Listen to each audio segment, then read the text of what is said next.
ओम ब्रह्मानंदं परम सुखदं केवलं ज्ञानमूर्तिं द्वन्द्वातीतं गगनसदृश्यं तत्त्वमस्यादिलक्ष्यम् एकं नित्यं विमलमचलं सर्वधी साक्षीभूतं भावातीतं त्रिगुणरहितं सद्गुरुं तं नमामि। ओम गुरु पूर्णिमा के अवसर पर संसार के सभी गुरुओं को अर्वाचीन और प्राचीन सबको मेरा प्रणाम। और हमारे गुरु महाराज पूज्य स्वामी श्री ज्योतिर्मयानंद महाराज को दंडवत प्रणाम। गुरु पूर्णिमा के अवसर पर गुरु शिष्य परंपरा में शिष्य अपने गुरु का स्मरण करता है, मतलब पूजा करता है, और वो गुरु अपने गुरु की पूजा करता है, वो गुरु अपने अपने अपने गुरु की पूजा करता है। ये क्रम चलते जाता है और अंत में ये जो क्रम का जो समापन है वो होता है परमात्मा में, यानी कि परमात्मा या ब्रह्म ही गुरु है और जो सबके हृदय में निवास करता है। किंतु वो महान चेतना को जानने के लिए, उसका अनावरण करने के लिए, क्योंकि जो गुरु है वो परम चैतन्य है और शिष्य का जो चैतन्य है वो निम्न चैतन्य है, लोअर सेल्फ और हायर सेल्फ। उस परमात्मा से, उसके ही भीतर उस परमात्मा से उस निम्न स्वरूप का लिंक बनाने के लिए, संपर्क बनाने के लिए गुरु की आवश्यकता होती है, एक पुल की आवश्यकता होती है, पुल बनाया जाता है। तो गुरु जो शरीर में आया है, भौतिक शरीर में, स्थूल देह में, वो शिष्य के लिए एक लिंक बन जाता है, एक पुल बन जाता है, अर्थात उस परम चैतन्य के पास पहुंचने के लिए। गुरु का कार्य सबसे पहले तो अपने शिष्यों को उस परम चैतन्य के स्वरूप को समझाना है। उसका स्वरूप क्या है, और उसके बाद में उस स्वरूप को समझाने के बाद में अब शिष्य भी उसको अपने प्रयोग में लाएगा, मतलब व्यावहारिक जीवन में उसको उतारेगा, अर्थात वो समग्र योग का पालन करते हुए उस परम चैतन्य के पास में गुरु के माध्यम से जाने का प्रयत्न करेगा। और गुरु के बारे में कहा गया है कि गुकारश अंधकारो ही रुकारश ते उच्यते अंधकार विनाशित्वात् गुरुरित्यभिधीयते। गु रूपी जो गुफा है, उसमें रू रूपी जो प्रकाश कर देता है, उसे गुरु कहते हैं। गु का अंधकार का तात्पर्य है कि अज्ञान, उस अज्ञान को जो गुरु अपने व्यवहार से, अपनी वाणी से, अपने सूक्ष्म प्रभाव से दूर कर देता है, शिष्य के पुरुषार्थ के साथ में, वो वास्तव में गुरु कहलाता है। गुरु कोई शरीर ही नहीं है, शरीर तक सीमित नहीं है। शरीर में गुरु है लेकिन वो शरीर नहीं है।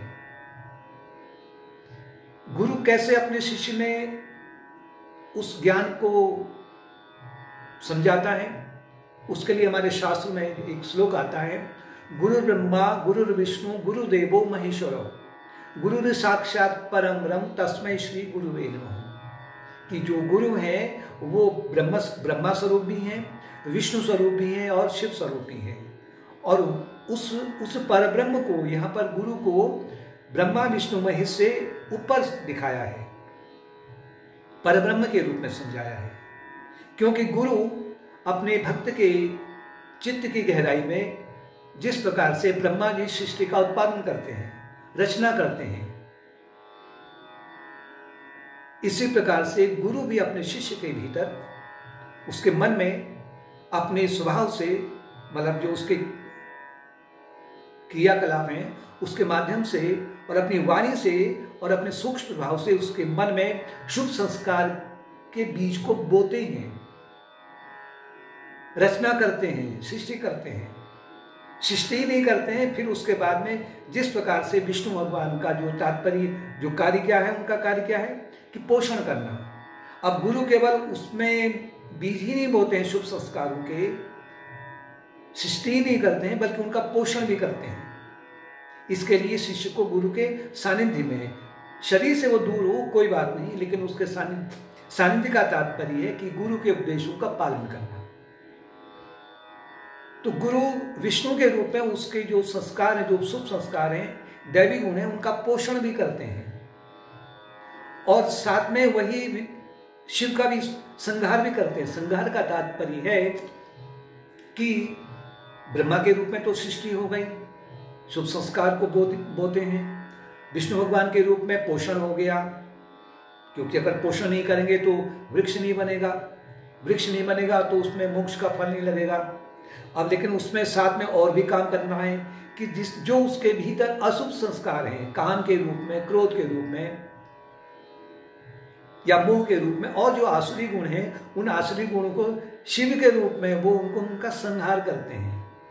जैसे भगवान शिव को कहा जाता है कि उन्होंने कामदेव को मारा, अर्थात गुरु भक्त के भीतर जो अनेक प्रकार के जो अशुभ संस्कार हैं उनका भी संहार करते हैं, लेकिन शिष्य को इसका अता पता नहीं रहता है। इसके लिए अब गुरु को, जो आदर्श गुरु है, वो ब्रह्मनिष्ठ और ब्रह्मक्षोत्री है। ब्रह्मनिष्ठ का तात्पर्य है कि वो अपने आत्मा में स्थित हो चुका है, वो वास्तव में गुरु है, जिसने अपने जन्म और मृत्यु के चक्र को तोड़ लिया है, जिसने उस परम चैतन्य का अनुभव कर लिया है, वो तो ब्रह्मनिष्ठ है।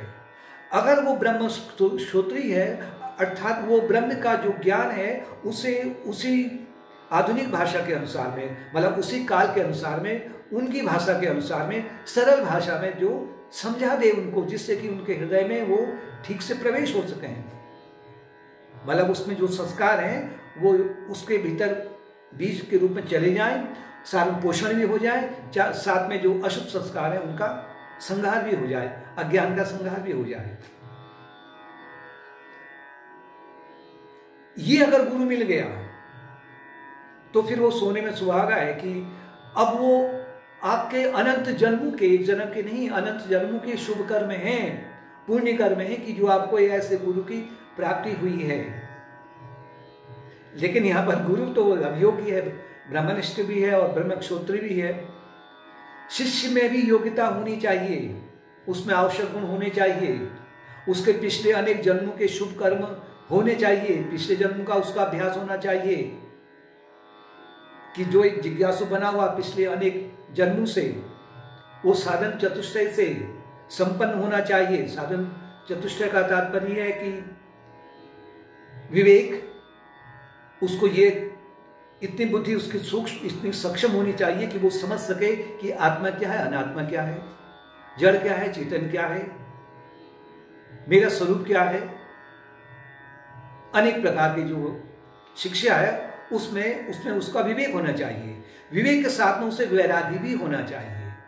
अगर विवेक है तो विवेक के उजाले में वो अब जान लेता है कि मुझे राग द्वेष से आसक्त नहीं रहना है, मुझे शरीर से आसक्त नहीं रहना है, मुझे जन्म और मृत्यु के चक्र में नहीं पड़ना है, मुझे जन्म मृत्यु जरा व्याधि दुख दोषानुदर्शनम, जन्म में, मृत्यु में, जरा वृद्धावस्था में और दुख में, उसमें वो एक विचारशील होना चाहिए कि अनेक जन्म में ऐसा हो चुका है। ये विवेक हो गया, ये वैराग्य हो गया। फिर सत संपत्ति का तात्पर्य शम, शम का मतलब उससे अपने मन को अब समभाव में लाने का प्रयत्न करना है। दूसरा है दम, दम का तात्पर्य अपने इंद्रियों और मन पर नियंत्रण रखने का, सत्वगुण बढ़ा करके नियंत्रण रखने का प्रयत्न करना। रजोगुण है, तमोगुण है तो मन पर नियंत्रण या इंद्रिय पर नियंत्रण नहीं हो पाएगा।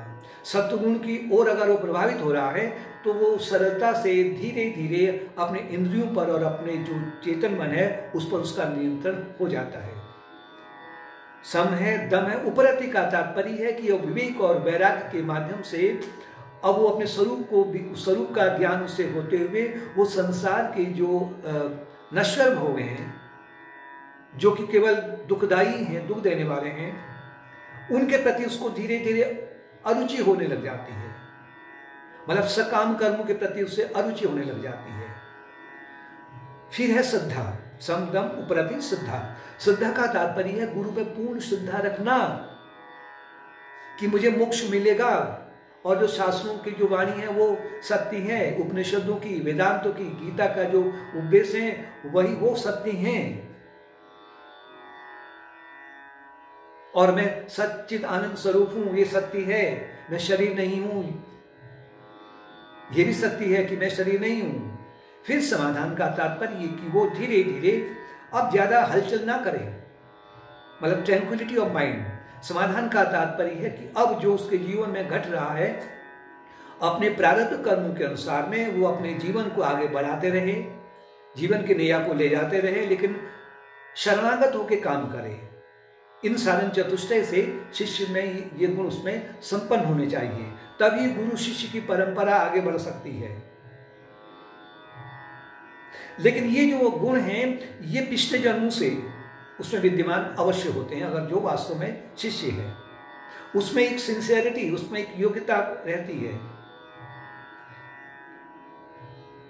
अब यहां पर उससे गुरु अपने रहस्यमय ढंग से उसे उस मार्ग की ओर बढ़ा देते हैं जहां वो पहुंच चुका है।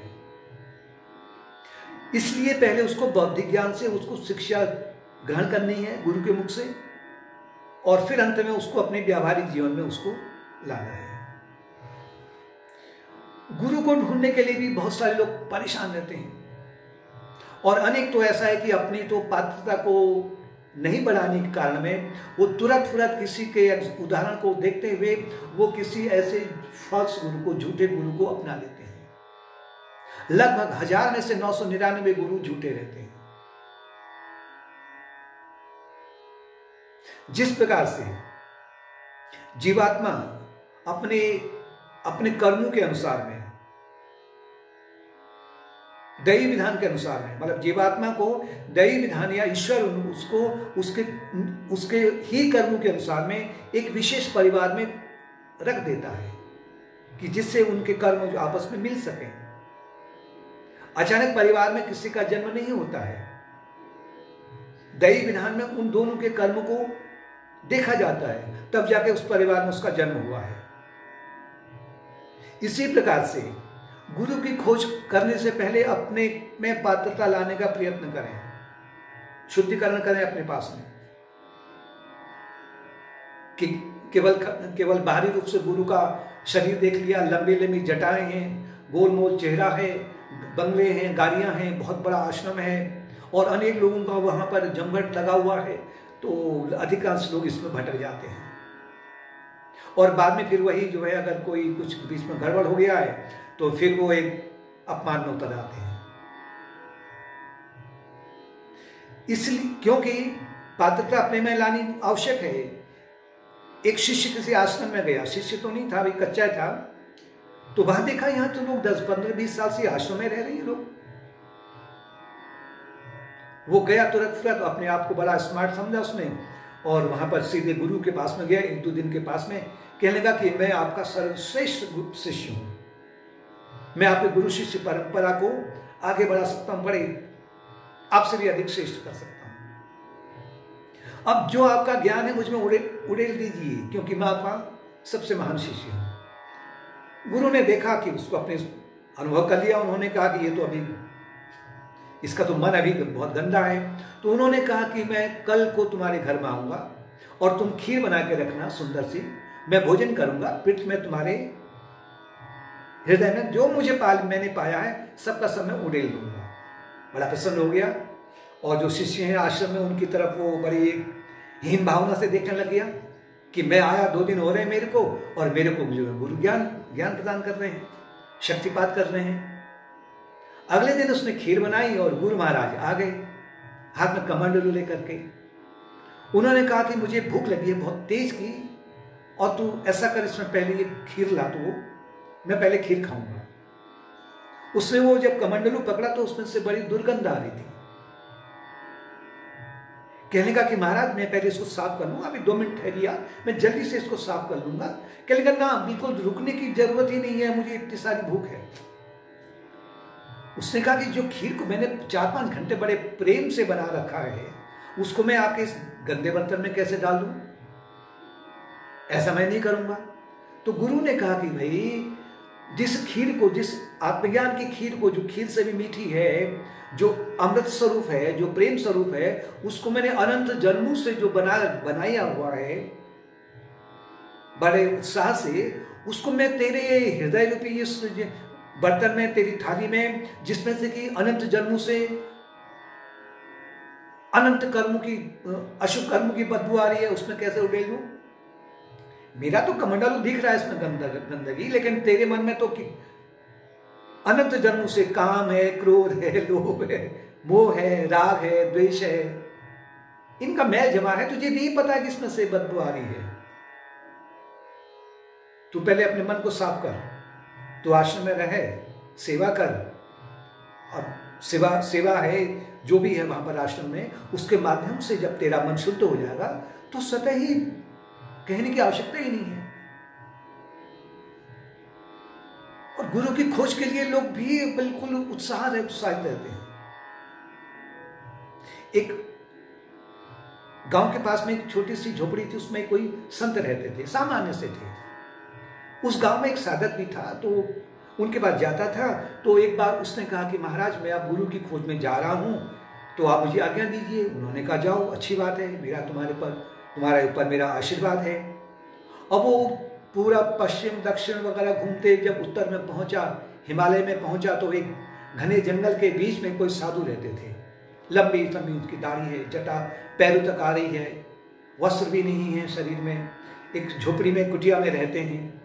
तो वहां गया तो उसने कहा, हाँ एक थोड़ा, उसने कहा अब मुझे गुरु मिल गया है। बाहरी आवरण से देखा ना उसने, तो कहने लगा कि मैं आपके कुटिया के पास रह सकता हूं। उन्होंने कहा रह लो, ठीक, अच्छी बात है। जब कुछ दिन हो गए तो उसके बाद में एक बार वो जो साधु थे, उन्होंने उसको अपने कुटिया के अंदर बुलाया तो देखा कि उसने जो जहां पर उनकी गुरु की मूर्ति रखी है भगवान की, उस मूर्ति को देखा तो उसने कहा ये मूर्ति कौन है, ये कौन है? उसने कहा मेरे गुरु महाराज हैं। तो कहने लगा कि ये तो हमारे गांव के बाहर छोटी सी कुटिया में रहते हैं।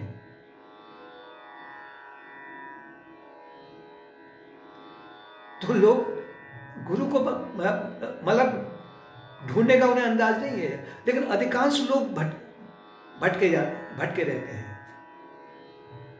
इसलिए सर्वश्रेष्ठ बात है कि आपके एक तो शुभ कर्म होने चाहिए पिछले जन्म के, और भौतिकता प्राप्त करने के लिए गुरु के पास न जाए। अगर योग्य गुरु के पास जाना है तो ठीक है, आरंभ में इच्छा होती है, लेकिन केवल भौतिकता के लिए कि मेरे को धन संपत्ति मिले। गुरु अपना सब कुछ छोड़ छाड़ के आया हुआ है, उससे धन संपत्ति मांग रहे हो। उससे आप सूरज को मांगो, उससे परमात्मा को मांगो, दे सकता है वो। गुरु को फिर तीन प्रकार के गुरु से उपदेश प्राप्त हो सकता है। पहला है बाहरी जो क्रियाएं हैं, उनकी व्यवहार कैसा है उनका बाहरी, इसके माध्यम से भी गुरु अपने शिष्य को आगे बढ़ाता है, ब्रह्मा विष्णु महेश का कार्य करता है। दूसरा गुरु जो वाणी से उपदेश देता है सत्संग के माध्यम से, इससे भी गुरु के भीतर वो ब्रह्मा विष्णु महेश का कार्य करता है। और तीसरा है जो बाहरी जो व्यवहार है वो तो सामान्य शिष्य के लिए है। वाणी का व्यवहार है कि वो थोड़ा सा, अब शिष्य थोड़ा सा सुग्राही बन गया है, उसका मन मतलब उपदेशों को समझने की उसमें शक्ति आ गई है। और तीसरा फिर है कि अगर वो और भी आगे योग्य हो गया है, उसका मन और भी शुद्ध हो रहा है, तो गुरु का जो सूक्ष्म प्रभाव है वो अपने शिष्य पर और सदैव होने लग जाता है। कहीं कोई चीज की आवश्यकता अगर शिष्य को हो रही है, अनावश्यक चीज है, वो उसके साधना में बाधा डाल रहा है, तो गुरु उससे अपने सूक्ष्म प्रभाव से उसे छुड़वा लेंगे। भले ही वो उसके अहंकारिक दृष्टिकोण से, शिष्य के अहंकारिक दृष्टिकोण से उसको उसमें बड़ी खलबली मच गई होगी या उससे बहुत बड़ी निराशा लग गई होगी, लेकिन अंत में उसको जब गुरु के सानिध्य में रहेगा तो उसे ये याद होगा कि गुरु ये अच्छा हुआ। लेकिन गुरु अपना कभी भी ये नहीं बताते हैं कि ये मैंने किया है। अतः आज के दिन, गुरु पूर्णिमा के दिन, हम फिर से सभी जो संसार के अर्वाचीन और प्राचीन गुरु हैं उनको फिर हम प्रणाम करते हैं और प्रार्थना करते हैं, सर्वे भवन्तु सुखिनः सर्वे सन्तु निरामया, सर्वे भद्राणि पश्यन्तु, मा कश्चित् दुःखभाग् भवेत्। असतो मा सद्गमय, तमसो मा ज्योतिर्गमय, मृत्योर्मामृतं गमय। ओम पूर्णमदः पूर्णमिदं पूर्णात् पूर्णमुदच्यते, पूर्णस्य पूर्णमादाय पूर्णमेवावशिष्यते। ओम शांति शांति शांति। गुरु महाराज की जय।